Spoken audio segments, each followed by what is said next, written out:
Assalamualaikum warahmatullahi wabarakatuh. Perkenalkan, nama saya Syahda Gimari, NIM 2204 Saya mahasiswa Prodi Bimbingan dan Konseling, jurusan Psikologi Pendidikan dan Bimbingan, Fakultas Ilmu Pendidikan, Universitas Negeri Makassar. Pada kesempatan kali ini, saya akan memaparkan terkait usulan proposal saya yang berjudul Penerapan Teknik Talk Stopping untuk Mereduksi Kecemasan Sosial,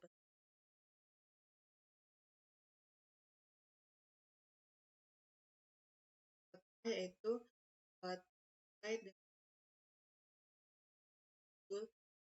penerapan teknik talk stopping untuk mereduksi sosial pada masa remaja merupakan masa yang sangat penuh tantangan, masuk risiko mengalami sosial akibat perubahan biologis, psikologis, dan sosial. Kecemasan ditandai dengan ketakutan akan nilai negatif, kepercayaan diri, dan penghindaran interaksi sosial yang berdampak pada prestasi akademik dan kesejahteraan peserta didik. Data empiris menunjukkan pentingnya prevalensi kecemasan sosial di Indonesia.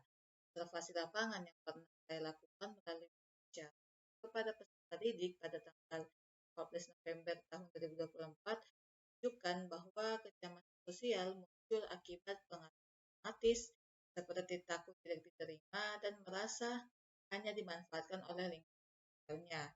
Studi pendahuluan juga yang dilakukan di SMK Negeri tahun 2014 juga menunjukkan bahwa terdapat 30% siswa mengalami kecemasan sosial tinggi. Oleh karena itu,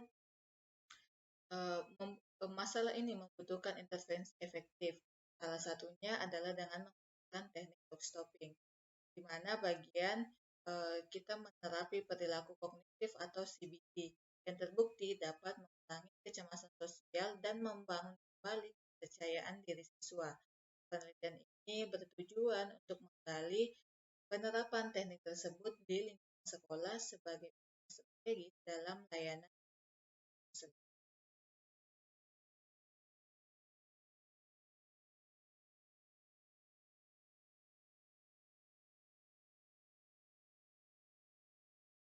Adapun rumusan masalah dalam penelitian ini yang pertama yaitu untuk mengetahui bagaimana gambaran tingkat kecemasan peserta didik sebelum dan sesudah penerapan teknik talk stopping. Dan masalah yang kedua yaitu bagaimana pengaruh teknik talk stopping untuk mereduksi sosial peserta. Serta rumusan yang ketiga adalah bagaimana proses penerapan teknik talk stopping untuk mereduksi kecemasan sosial peserta. Nah, adapun tujuan dari penelitian ini adalah yang pertama, deskripsikan gambaran tingkat kecemasan peserta didik sebelum dan sesudah penerapan teknik talk stopping. Yang kedua, menganalisis pengaruh dari penerapan teknik talk stopping untuk mereduksi kecemasan sosial peserta didik. Nah, tujuan yang ketiga yaitu menggambarkan proses penerapan teknik talk stopping dalam upaya mereduksi kecemasan sosial peserta didik. Nah, adapun manfaat dalam penelitian ini yang pertama yaitu manfaat teoritis. Dalam manfaat teoritis, penelitian ini diharapkan dapat menambah literatur dalam bimbingan dan konseling terkait intervensi kecemasan sosial, serta menjadikan referensi dan studi banding bagi siswa dan peneliti selanjutnya. Manfaat selanjutnya yaitu manfaat praktis. Penelitian ini bermanfaat sebagai bahan pertimbangan dan referensi bagi konselor ataupun guru BK dalam melaksanakan tugas, serta untuk mengembangkan layanan pendidikan dan konseling peningkatan prestasi belajar peserta. Selanjutnya yaitu terkait bab 2 yaitu kajian pustaka. Pertama yaitu kecemasan. Jadi di sini dapat dijelaskan kecemasan sosial adalah ketakutan berlebihan dan ketakutan yang menetap sosial. Nah, ini merasa dinilai oleh orang lain. Kecemasan sosial ini dapat gejala-gejala yang sering muncul. Pertama yaitu kurang percaya diri, takut dipermalukan, dan keinginan kuat untuk memberi kesan positif. Namun, kecemasan sosial ini, jika intensitasnya sudah tinggi, ini sudah termasuk jadi gangguan kecemasan sosial atau yang disebut dengan sosial. Nah, kecemasan sosial ini terdapat beberapa jenis bentuk gejala yang muncul. Pertama yaitu dari segi kognitif, yaitu pikiran negatif, sulit konsentrasi, terus rasa takut yang berlebihan. Kalau dari segi perilaku, bentuk gejalanya yaitu dari mata, cara tidak jelas, menarik diri dari interaksi. Nah, kalau bentuk fisiknya yaitu wajah memerah, jantung berdebar-debar, getar, mual, dan sesak napas. Kalau dari gejala emosi yaitu yang muncul yaitu cemas, marah pada diri sendiri, sedih, dan juga putus asa. Pada kecemasan sosial juga terdapat 3 aspek. Pertama yaitu takut akan evaluasi negatif. Mana orang yang mengalami kecemasan sosial itu cemas terhadap penilaian buruk dari orang lain. Kedua yaitu penghindaran sosial situasional. Nah, individu dengan kecemasan sosial tidak nyaman saat berada di lingkungan baru atau asing. Yang ketiga yaitu penghindaran sosial. Rasa tertekan saat berinteraksi atau bahkan dengan orang yang terkenal.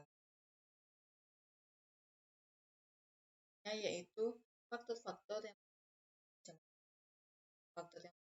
pertama yaitu cara berpikir atau style. Orang yang mengalami sosial sulit dalam berpikir saat kedua yaitu kepercayaan atau foundation. Orang yang mengalami sosial sulit dalam berbagi atau pada satu kepercayaan. Yang ketiga yaitu penghindaran atau orang yang mengalami kecemasan sosial cenderung dari situasi sosial yang menekan atau tidak nyaman. Nah, selanjutnya itu kita akan menjelaskan terkait dengan teknik stopping.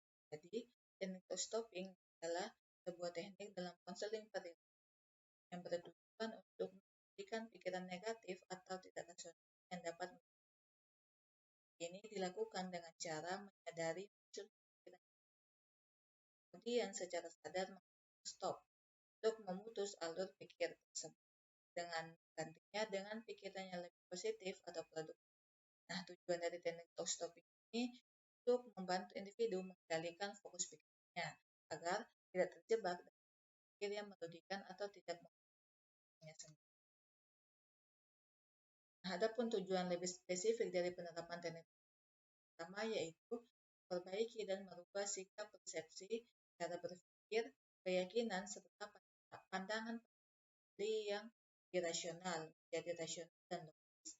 Konseli dapat mengembangkan diri dan potensi yang bisa optimal melalui perilaku kognitif yang efektif dan kedua yaitu menghilangkan gangguan emosional yang sendiri seperti rasa benci, rasa takut, rasa bersalah, berdosa, rasa was-was, rasa marah sebagai konsekuensi dan cara berpikir dan keyakinan.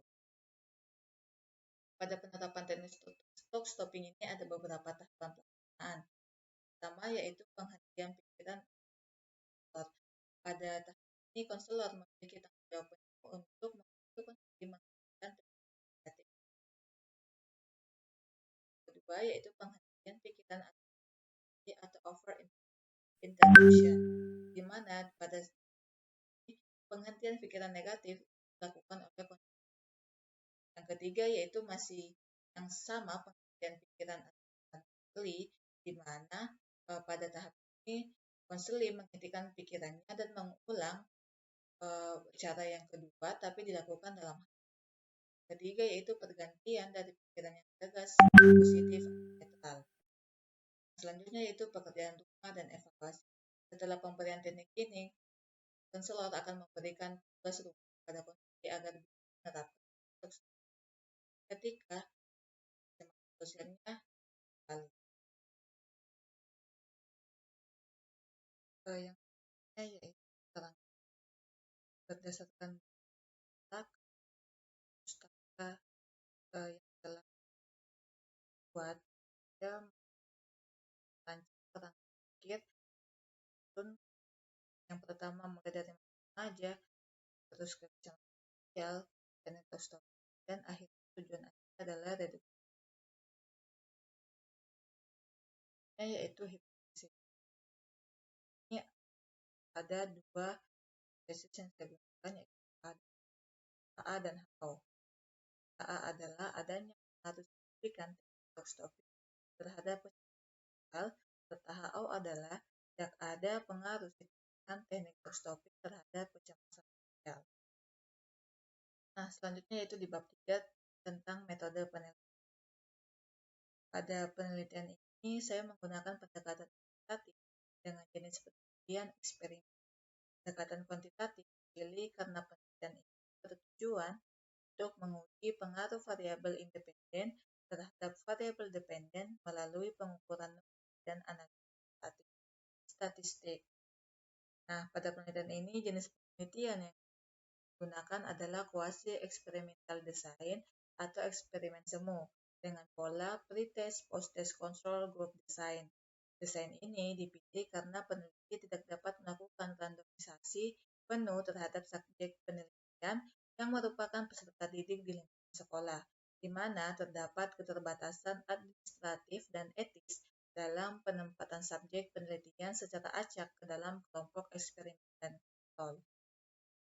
Nah, dalam penelitian ini ada dua variabel, yaitu variabel X dan variabel Y, di mana variabel X adalah teknik talk stopping, yang kedua yaitu variabel Y, yaitu kecemasan sosial.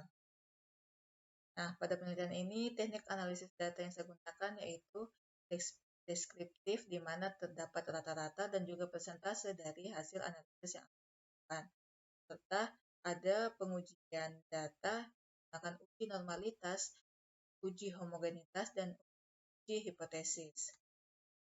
Nah, itulah tadi terkait dengan proposal yang saya buat. Sekian dan terima kasih. Assalamualaikum.